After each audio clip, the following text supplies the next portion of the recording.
thrilled to see all the people here, the old drivers, the old cars, reminiscing, thinking about the guys from the years past, you know, Tom Dill, Sammy. Sammy's here, I love Sammy. So, what do you have, Sammy? Show me your shirt. I just bought a new T-shirt. I probably need to get one. Yeah. 60th anniversary shirt from Stateline. Fantastic. And that's what the guy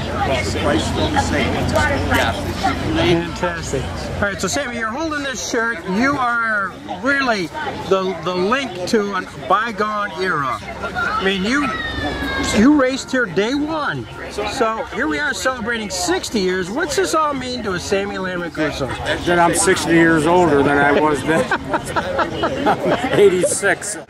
Well, that race in 56 with Joe Saunders, the team race that we won with 150 lapper, that'll always be with me for a lot of reasons. Number one, it was the only one they had.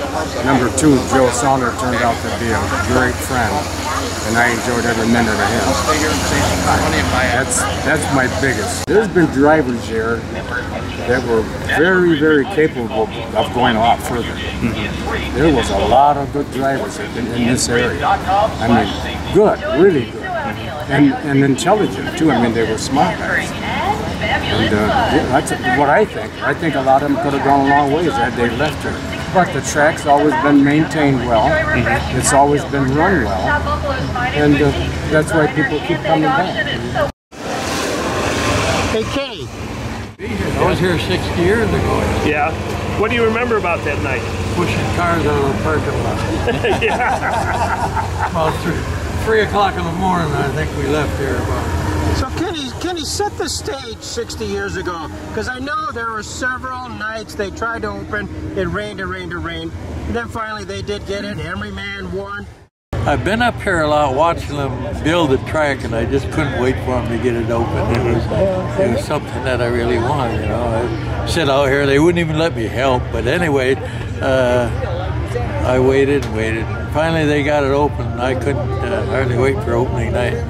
But then it rained so much that thing spun up out there. I think that was the biggest feature of the night, of pushing cars out of the parking lot. I think the best race I was ever in here was, they had a 100-lap jalopy race. And they call them jalopies. I was kind of offended by that because I thought my car was a little classier than that. But anyways, they started a tremendous amount of cars. It seemed to me like there was about 60, 70 cars on the track, and had a lot of caution. But anyways, after getting toward the end, I thought I was leading, and Jim Ponder kept throwing up number one like that, and I thought, that was me, but he was giving it to Mike Karmazowski, who was ahead of me. And he was my best friend too, and I loved the guy. He was really a number one. So when it was all over, I pulled up there and I said, I thought I won. He said, no, he was still ahead of you. I said, well, I followed him the last 3 or 4 laps. I should have tried to pass him. But I'm glad he won. It was good. Well, that first night I remember it had rained for 2 weeks, and they decided that they wanted to get it going. So they it got awful wet here. And my brother-in-law, my sister-in-law, my brother and his wife, and the 3 of us, couples came up here. And it started raining, and we got out. They had farm tractors out here pulling everybody out. When they built this track, those guys built this track with farm tractors. It was really amazing what they did then. July 21st of 1956, I was here. No kidding. And how old were you then? I was 8. Yeah, I just told you how old I am now, too. Yes, that's right.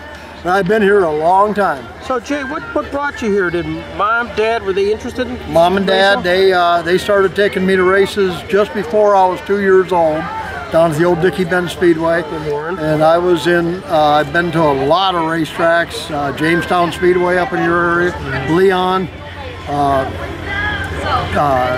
Sulphur Springs, Rock and Roll, Rollerball, all of them. So, do you have any corporate memory of that first night here, being 8 years old? Emery Man was my favorite driver, and he won, you know, and that was cool. I really liked that. Emery and my dad were friends, and that was how we got involved in racing. That Dad took Mom and me to see Emery. Why are we here 60 years? What makes it so unique? Probably has to go back to the philosophy of the original owners. They liked stock car racing. In the beginning, the cars all had to be absolutely stock, and you've got to remember that in the 50s, modified racing was a mainstay. Stateline came along in 1956, a year after late models first caught hold in this area. They looked very much like NASCAR racers. NASCAR was known, but not really in this area too much. There was a sanction called MARC, which is now ARCA, that raced, and a lot of our guys raced through those cars nationally. Emery Mann did, Dean Layfield, a guy named Jim Patrick, and a lot of these guys from this area ran some of the national races. I know they all went out to Toledo and Dayton, Ohio, and up to Syracuse, New York, and down at Williamsville, PA. They were all over. And so people from here knew it from the papers. You know, they knew it from the Jamestown paper and Warren papers, and they recognized some of those names. And the place became ingrained. We're right in an area where there was a lot of racers in the 50s and 60s, so there was a fan base that has just grown over the years. We have the largest fan base of any late model area in the country, I think. When you first started? Let's see, I was this big, Greg. Just about this big. I was 1 year old. My dad and mom were big fans. My father was a banker, as you know. Had a lot of car dealers that were his customers, and we ended up coming to Stateline all the time as a kid. Anytime that one of three drivers won, that was my favorite. Squirt Johns, Lyle Brown, or Floyd Finale. Whenever they were competitive or won, that was always my favorite night. Yeah. Okay. Who was Floyd Finale? My dad was one of the original pioneers starting out racing here, and he was one of the ones that raced the longest, so I can never not remember going. I was basically born and raised here. Yeah. I tease Gene Scott saying I've been coming here for 52 years because my mother, she was pregnant and she went into labor for me at the Erie Speedway. And my dad was racing the feature. Of course, he had to still race, and she had to go to the hospital by herself. So. But I remember having my little lawn chair, and we always sat behind the flagmen. So I've always been here cheering him on. He was kind of the chassis man's chassis man. We would go around and help the other drivers set their car up. We used to weigh them. We had the scales, and he would, you know, we would go around and help the other guys get their, tell them what tires stagger. He was kind of the go-to guy. Yeah. So he was really quite a guy. Larry, I gotta tell you, I'm incredibly impressed with just the terminology you're using here, which is so far above my head. Was there a memory that flashed through, or what were your feelings when you walked in? Oh, every time I come, I relive it a little bit. Yeah. Yeah, it's my favorite track, because I ran here more than any other track. Why this sustained? Well, I mean, let's face it, the first 50, the boys that owned it did the job. You know, I mean, nobody did the job they did. And then Franny did his own, in his own way, he did a good job. And now we're waiting for the new era. I think this is going to be better yet. You, I mean, literally grew up here with Dad and family, and what's it mean kind of coming to the 60th anniversary of a track which is really a frank tradition? It's great. The Scots and all of them have done a great job with, you know, re-erecting the racetrack, and the lighting is awesome. It's like racing in the daylight. Yeah.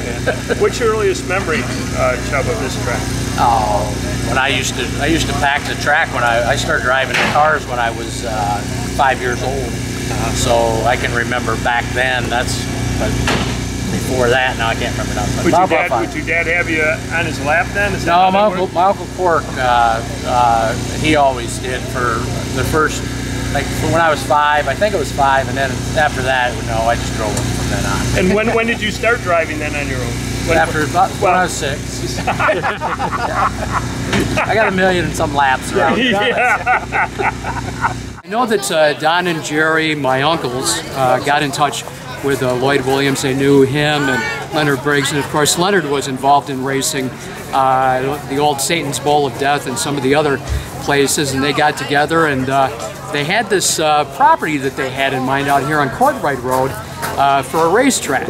But they had to buy the property from a gal from California. I remember that story very well, and they actually ended up going out to see her, and one thing led to another, and they bought the property, and they worked on the property a lot. There was a field here, there were some trees, and they finally got it all knocked down, and here we are. I think one of the things you had was stable ownership with my uncles Leonard and Lloyd back in the very beginning. They sold to Fritz Siemens, and Fritz kept it going for a number more years. So between the two of them, you've almost got about 50 plus years together right there, and hopefully with Jim and Gene Scott and Brian Horner, they'll keep it going for another 30 years. Memories are all great. I mean, it was a joy growing up around this place and at this place. I think I did everything here but race. And actually my mom, God bless her soul, she's very happy I didn't do that. Were you tempted? Yeah. But I had an accident, or almost had an accident on the backstretch. Chubb and his brother Jim and I were out trying to learn how to broad slide in the corners, and I almost wrecked the pack car. So that kind of led to the end of that. What's this all mean to you today? Oh, it means so much, you know, and really doing it for the people that started this, you know. I mean, that's what it's all about. You got to pay tribute to your roots, you know, and I like to think that I had a little bit to do with helping this place become successful, you know. And now that I own it, I'm trying real hard to make it successful. And I had been up here and ran a sportsman car a couple times, but the night I towed in with my late model, man, I was dumb. I didn't know nothing. I just didn't have a whole lot. And Dean Layfield come right over and started talking to me and tried to help me, and Emery tried to help me, and you know, back then everything was a big secret. And Squirt Johns wasn't going to tell you. I mean, he's winning all the races. He wasn't going to tell you how he was winning all the races, you know. So it was a learning process for me. But just the only thing I can compare it to was the first time I towed into Daytona. Yeah. And I towed through that tunnel with a race car, and I thought, oh my God, I'm finally here. Really, it is a family project. You know, I'm not going to last forever, so my kids and my grandkids are going to have to take over. And I did it for them. Not only just my children, but everybody's children. Because everything I have in this world, I owe to the racing. I met Julian Busink. He was a great influence in my life. The Rayner brothers were great influence in my life. You know, the Dean Layfields and the Squirt Johns and the Jim Patricks, they were great. And, you know, I was just an old country boy. I was a farm boy when I started doing this, you know, and I didn't know nothing. And, but racing smartened me up, and I met the right people, got the right advice, was able to become successful as a businessman, and guess what? We own a racetrack. Yeah. But you've worked hard. We have worked hard. But you've worked hard for it. Right now, this is taking 80 hours a week to make this. Yeah. And I'm too old to work 80 hours. But I'm still having fun. Welcome to the 60th anniversary here at Stateline. Thanks for coming out, you guys. I'm glad it's a beautiful night. Trust me, I'm glad. I just hope everything goes smooth, that it's a good race. It's one of those races where no matter who you're rooting for, the top 4 or 5, you're all rooting for that batch because you don't know who's going to win. I want everybody to go out of here thinking, wow, that's the best late model race I've seen in years. I only want to own one racetrack, and that's Stateline. I'm not interested in anything else. And I want to make this, kind of like to make this my legacy.